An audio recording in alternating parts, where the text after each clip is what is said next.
భారతదేశం ప్రపంచంలోనే అతిపెద్ద ప్రజాస్వామ్య దేశమని, స్వేచ్ఛ, సమానత్వం, సౌభ్రాతృత్వమే మన రాజ్యాంగ స్ఫూర్తి అని కొత్తపేట ఎమ్మెల్యే బండారు సత్యానందరావు అన్నారు.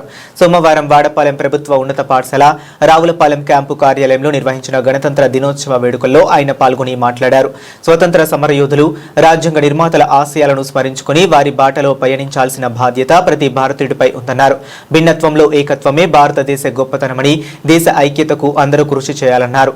నేటి విద్యార్థులే రేపటి భారత పౌరులని, రాజ్యాంగ విలువలను గుండెల్లో పెట్టుకుని దేశ సేవకు అంకితమవ్వాలని పిలుపునిచ్చారు. గణతంత్ర దినోత్సవ సందర్భంగా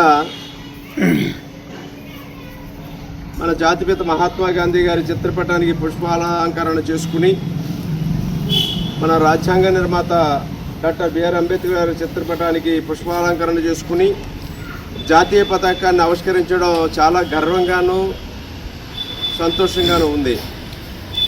భారతదేశం సార్వభౌమాధికారాన్ని సర్వసత్తాక స్వేచ్ఛ, సమానత్వం, సౌభ్రాతృత్వం ప్రాతిపదికన అతి గొప్ప రాజ్యాంగాన్ని ప్రపంచంలోనే పొందినటువంటి దేశం ఏదైనా ఉంది అంటే భారతదేశం.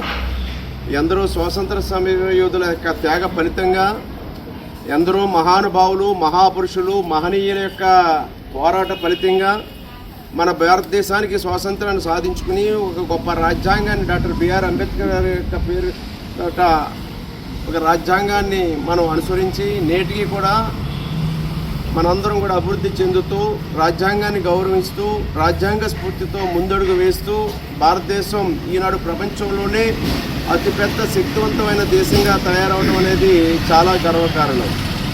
ఈనాడు ఎన్డీఏ కూటమి ప్రభుత్వం తరఫున ప్రధానమంత్రి గౌరవనీయులు శ్రీ నారా గారు, గౌరవ ముఖ్యమంత్రి వారు శ్రీ నారా చంద్రబాబు నాయుడు గారు, ఉప ముఖ్యమంత్రి వర్యులు శ్రీ పవన్ కళ్యాణ్ గారు, వారి యొక్క నేతృత్వంలో రాష్ట్రం ఈనాడు సర్వ సుభిక్షంగా, పేద ప్రజల యొక్క సంక్షేమమే ధ్యేయంగా, అభివృద్ధి ప్రధానంగా ఆంధ్రప్రదేశ్ రాష్ట్రం ఈనాడు ముందడుగు వేస్తూ ఉంది. ఎన్డీఏ కూటమి పాలనలో భారతదేశం, ఆంధ్రప్రదేశ్ రాష్ట్రం అని నేను గర్వపడతా ఉన్నాను.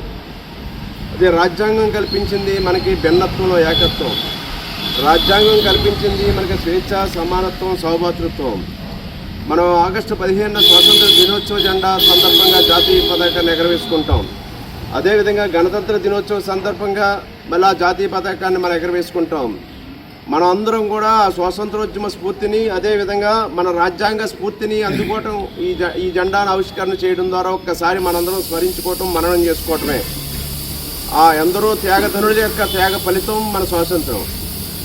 ఎందరో పెద్దవారు రచించిన గ్రంథం మనకి రాజ్యాంగం. ఆ రాజ్యాంగం ఈనాడు మనం నీడలో ప్రజాస్వామ్యం పరిడివిల్లే విధంగా అనేక కులాలు, మతాలు, జాతులు, ప్రాంతాలు, భాషలు ఉన్నటువంటి మన దేశం భిన్నత్వంలో ఏకత్వం సాధిస్తూ ఇవాళ జాతి అంతా ఒకటి, మనమందరం కూడా భారత జాతి, మన భారతదేశం యొక్క ముద్దుబిడ్డలం, మన తల్లి భారత మాత, మన అందరం కూడా అనేక ప్రాంతాలుగా, అనేక రాష్ట్రాలుగా, అనేక జాతులుగా, కులాలుగా, మతాలుగా ఉన్నా కానీ భాష, ప్రాంతం అనే భేదాలు లేకుండా భిన్నత్వంలో ఏకత్వం సాధిస్తూ మనం స్వాతంత్రోద్యమ ఫలాల్ని ముందుకు తీసుకెళ్తూ ఉన్నాం.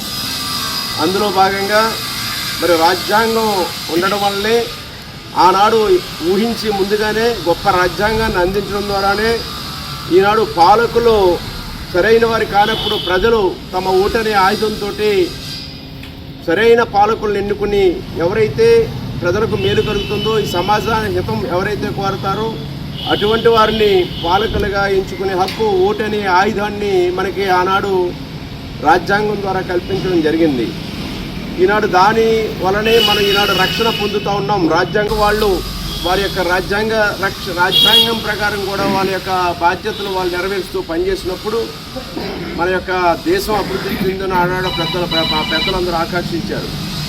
ఈనాడు 5 ఏళ్లకు ఒకసారి ఓటనే ఆయుధంతో మన ప్రభుత్వాన్ని కూడా మార్చుకునే స్వేచ్ఛ మనకుంది. పాలకులు సరైన వాళ్ళు కానప్పుడు, ప్రజలను ఇబ్బందులు పాలు చేస్తున్నప్పుడు, దేశాన్ని, రాష్ట్రాన్ని విచ్ఛిన్నం చేస్తున్నప్పుడు, అభివృద్ధి నిరోధకులుగా తయారైనప్పుడు ప్రజలు ఈ ప్రజాస్వామ్యంలో రాజ్యాంగం కల్పిన హక్కు ద్వారా ప్రభుత్వాలను ఏర్పాటు చేసుకునే, ప్రజలు కోరుకునే ప్రభుత్వం ప్రజాస్వామ్యం. అదే మొన్న గతంలో కూడా అదే జరిగింది. ఒక ధ్వంసకార పరిపాలకుడు వచ్చినందుకు వైసీపీ నేత జగన్మోహన్ రెడ్డిని తరిమి కొట్టారు ప్రజలు వారి యొక్క అద్భుతమైన తీర్పుతో. దీనినే మనం దృష్టిలో పెట్టుకోవాలి. అందుకే ఎన్డీఏ కూటమి ప్రభుత్వం మనం కూడా ఎన్డీఏ కూటమిలో భాగస్వాములుగా ఉన్నాం. మన అందరం కూడా ప్రజలు కోరుకునే విధంగా ప్రజల ఆకాంక్షలకు అనుగుణంగా పనిచేయడం కోసం మన నాయకులు ఏదైతే మనకు చెప్పారో దాన్ని అనుసరించి పనిచేయాలని సందర్భంగా ఈ యొక్క రాజ్యాంగ దినోత్సవం సందర్భంగా అందరినీ కోరుకుంటూ ఆకాంక్షిస్తూ అందరికీ రాజ్యాంగ దినోత్సవ శుభాకాంక్షలు, మన యొక్క గణతంత్ర దినోత్సవ శుభాకాంక్షలు తెలియజేసుకుంటూ ఈనాడు మన కార్యాలయం వద్ద పతాకావిష్కరణ చేసుకునే అవకాశాన్ని కల్పించిన మీ అందరికీ నా ధన్యవాదాలు తెలియజేసుకుంటూ ఉన్నాను.